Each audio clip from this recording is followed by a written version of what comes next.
Hey there! Are you a crime scene investigator, law enforcement officer, or forensic scientist looking for a Facebook community that understands you? Check out Taction USA's forensic product groups. You'll find blogs, articles, information, and community. For those of us in the investigative field, there are not many lines of support out there, but Taction USA is a company that was founded by law enforcement for law enforcement. Subscribe today to get access to exclusive content. Just look for Taction USA in Facebook groups.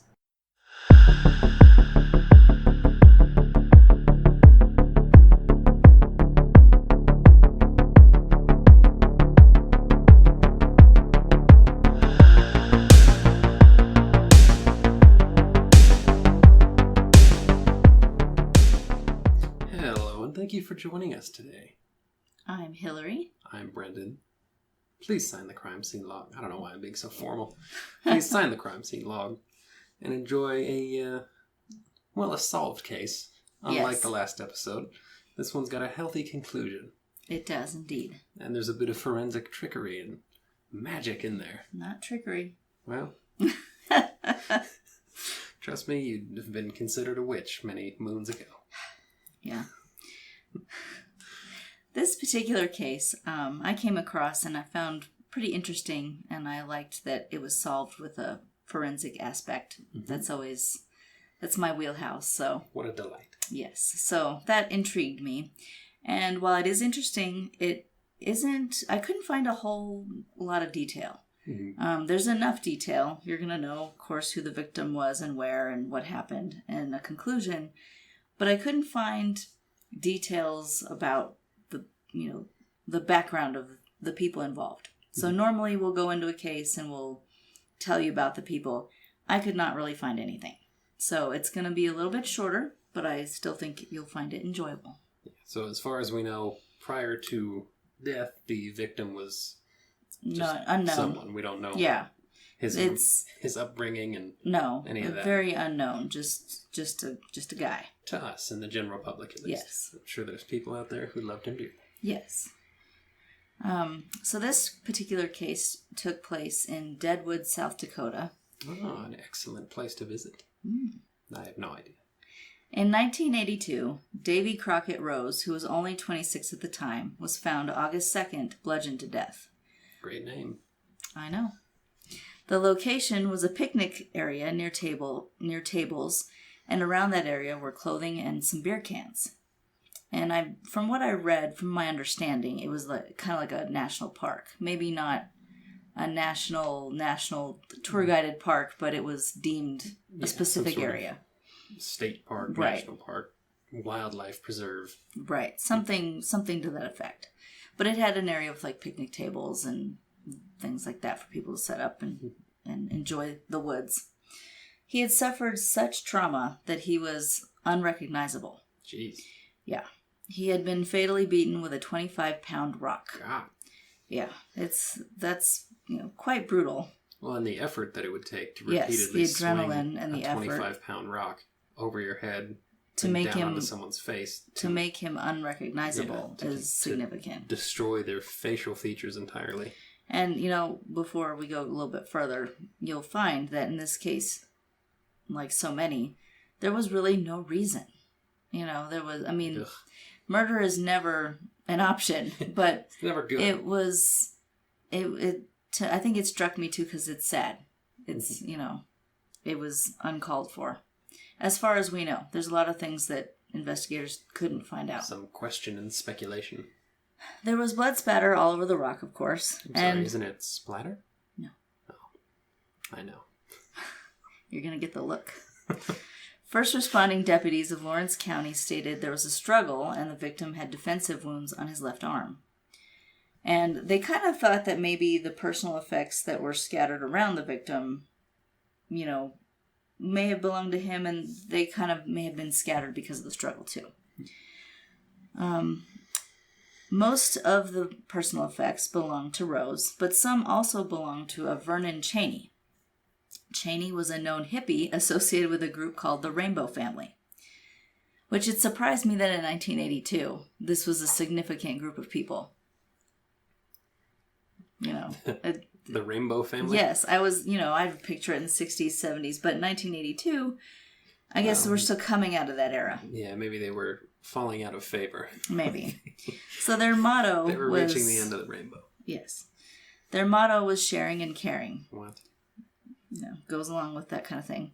However, when interviewed, Cheney stated they kicked Rose out of the group and out of the area they were staying at the forest. And it was mentioned in interviews that the Rainbow family was usually very tolerant and very inviting, but it begs the question, why was Rose kicked out? Mm-hmm. And I don't really think we're ever really going to know. Right. But the group of, peace and love, sharing, kicked caring, him out. Told this, who apparently they accept anyone. Yes. They told this dude, you gotta scram. Yeah. So, who knows if he did something or if he was alleged to have done something. Right. And again, he's still a victim, but we don't know the reason of what did he not happened. Share enough?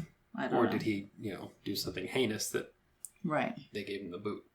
Upon further questioning, Cheney stated some items found at the crime scene were stolen goods from two individuals that kind of hung around the group known as Outlaw and In-Law. Great names. I know.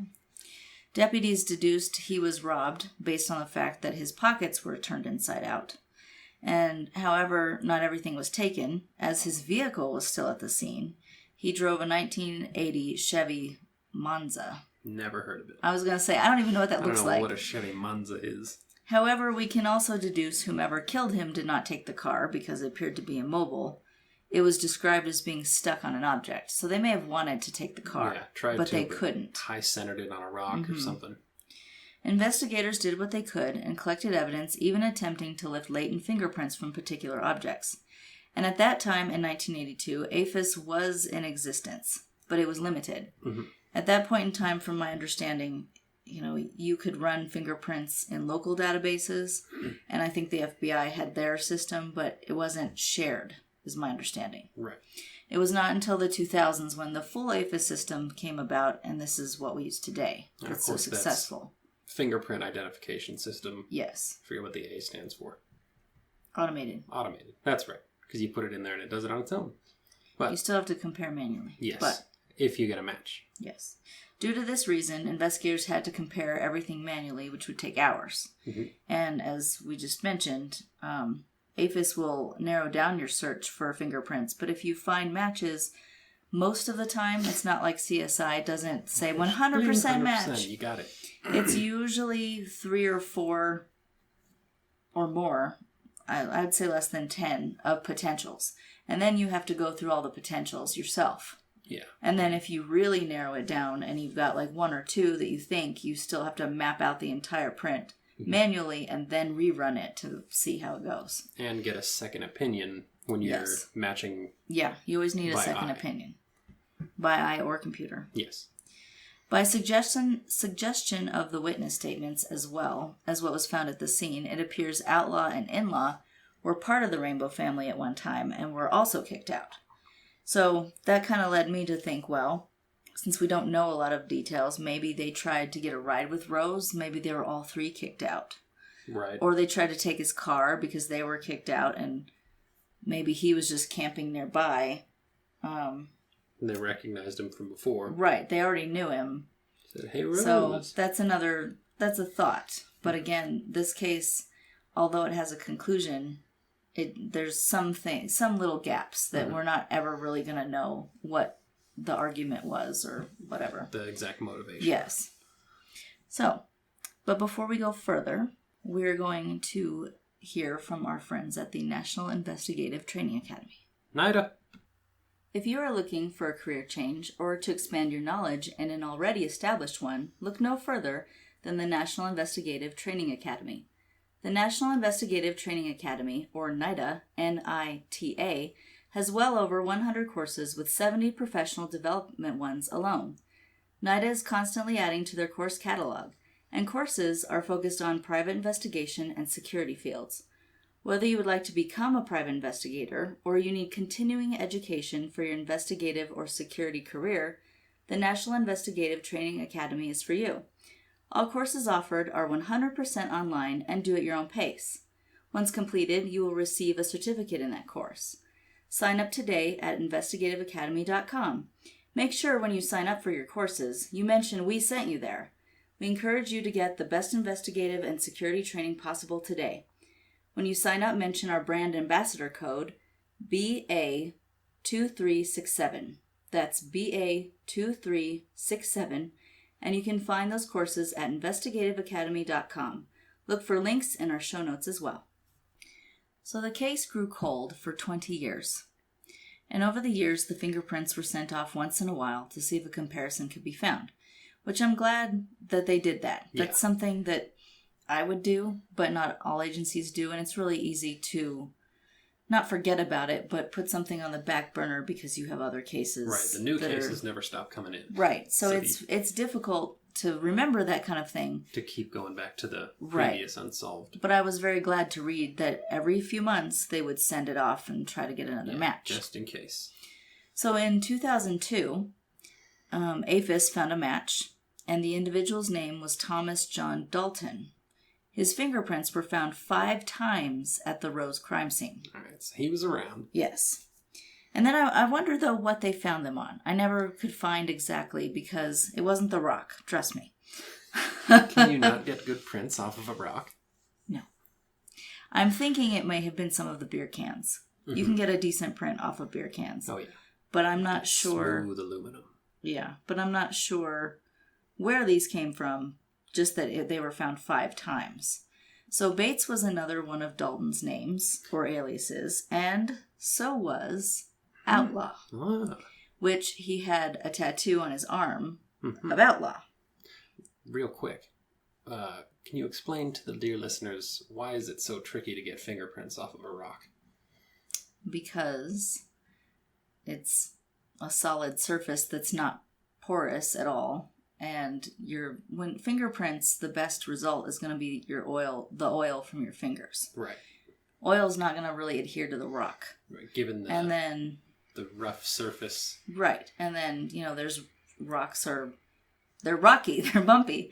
You can't get a smooth print off of anything. Mm-hmm. And unless the fingerprint is in paint and then put on a rock, you're not going to be able to get anything. Yes. Now, off a beer can, it's a smooth surface, it's aluminum, and there's several different ways to get the print. Mm-hmm.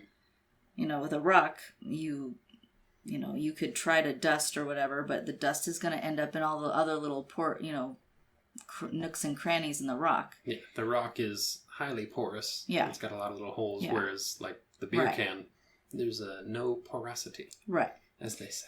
Right. So. And, there are some surfaces that you can get, right. I'm sure there's off a of smooth porous enough rock out there. Well, no, not a rock particularly, but there's, semi-porous surfaces that you can get something off of, but a rock is not one of them. Yeah, as long as it's a good, solid print, you could have some luck. Yes. But generally, a big bloody rock, you're probably not going to get. No, but DNA would have been the way to go with that, but it probably was mostly the victim's DNA anyway. Yeah, sure. There was a lot of blood. Right.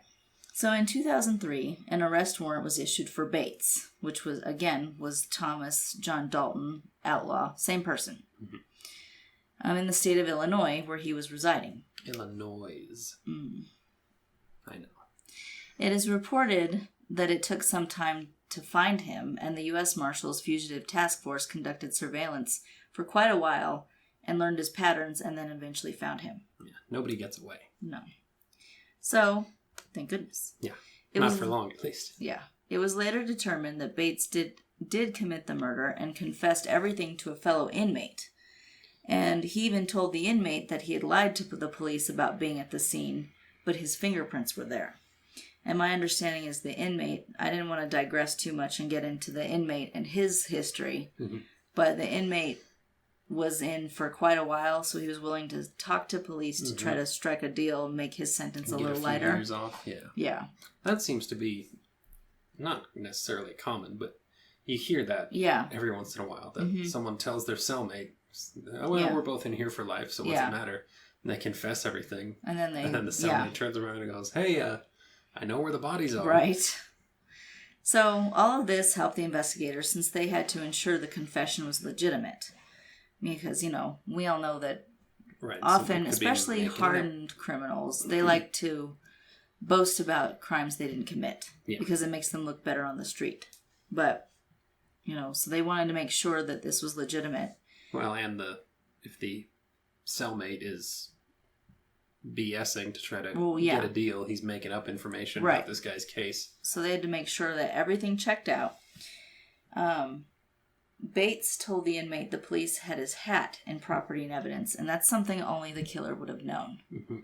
So that was really, for the confession part of the case, that lended some validity. Yes, is the hat. They still have my hat, and I wonder when I get it back or something like that. The only person who would have known is the guy who left the hat at the scene, that the police collected the hat. And I think he described the hat and everything, as far as I remember. My name is in the back. No, nobody checked. It appears the murder of Davy Rose had been an accident, and he was at the wrong place at the wrong time. And I would say accident loosely, because he was bludgeoned with a 25-pound rock. Yeah. Not one hit. No, I would say, and there was blood everywhere. So I would use the term accident loosely. Yeah. Maybe the encounter. Right. And maybe Bates probably wanted to rough him up or something and then went too far, but I wouldn't really call that an accident. Yeah. I think if you're going to strong arm rob someone, you don't start with bashing their head. No. So... with a rock. No. Investigators were still looking for in-law. Remember, outlaw and in-law were known to run together. Right.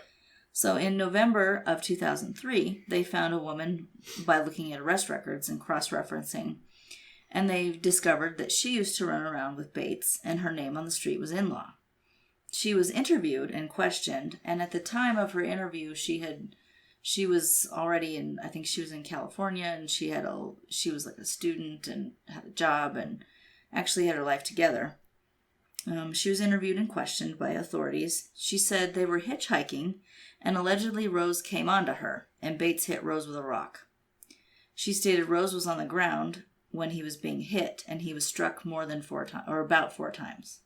So to me, that's still not an accident. Right. Because even if he was coming onto her, and even if she were uncomfortable, and her boyfriend got jealous, or even if he was trying to defend her, the fact that he hit him and then hit him multiple times when he was on the ground is not an accident to me. Yeah, he wasn't just teaching the guy a lesson for coming onto his lady. He flat out, apparently in a rage, if what she's saying is true, murdered him. Right. And then, they ran through his pockets and maybe tried to get away with the car, but it stuck. Was stuck. Or, because they were hitchhiking. Yeah, so it probably was stuck. I'm sure they didn't mind having by a ride. Them. Yeah, but as they tried to peel away, they ran over a stump or something.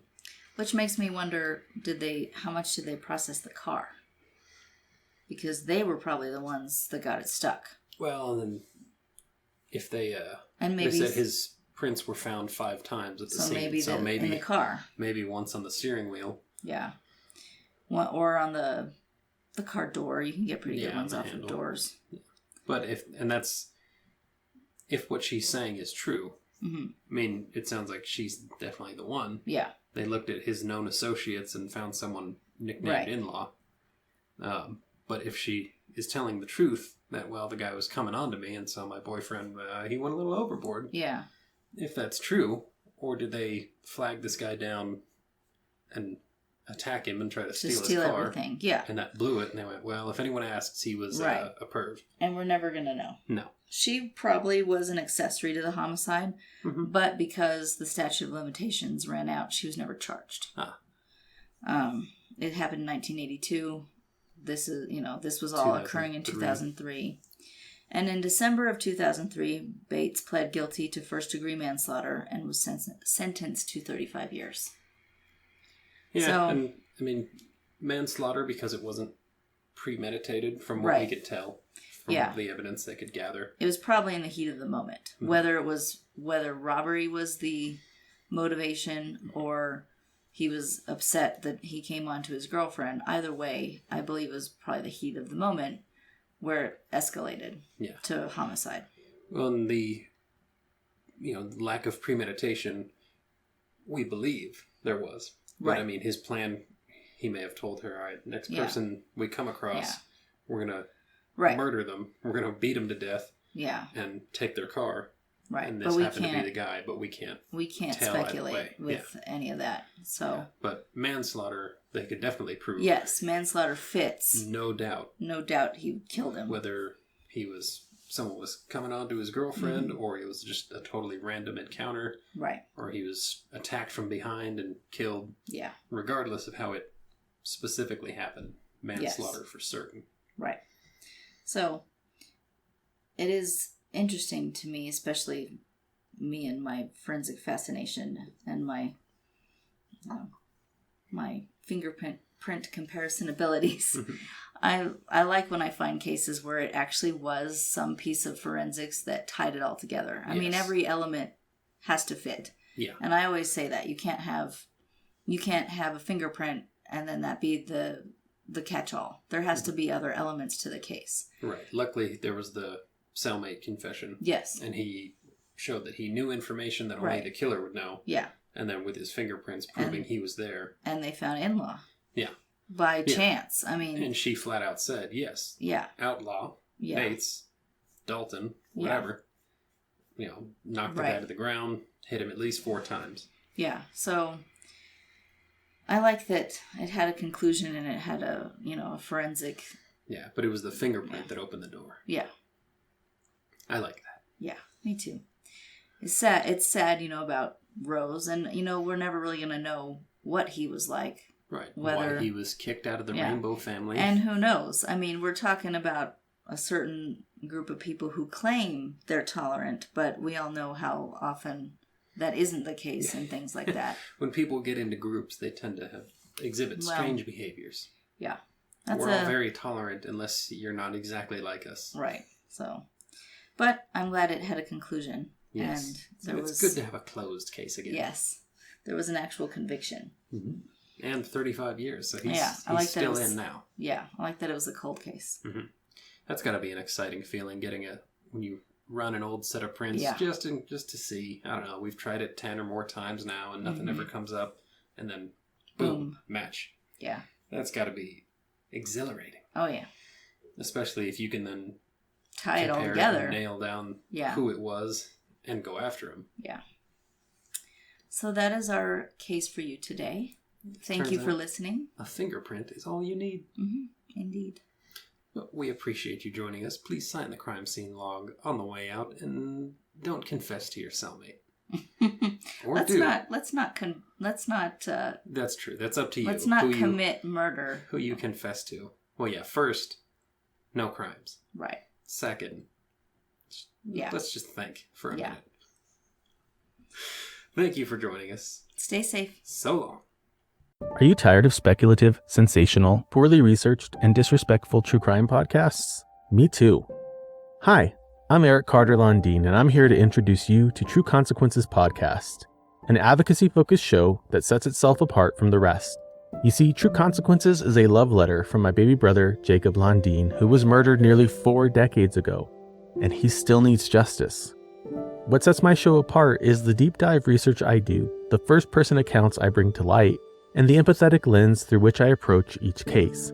I know what it's like to fight for justice for a loved one, and I'm committed to helping other families seeking justice. You can listen to True Consequences wherever you get your favorite podcast. Join me, Eric Carter-Londine, on this journey to uncover the truth and advocate for justice. Together, we can make a difference. Don't settle for sensationalism. Choose True Consequences Podcast for advocacy-focused true crime.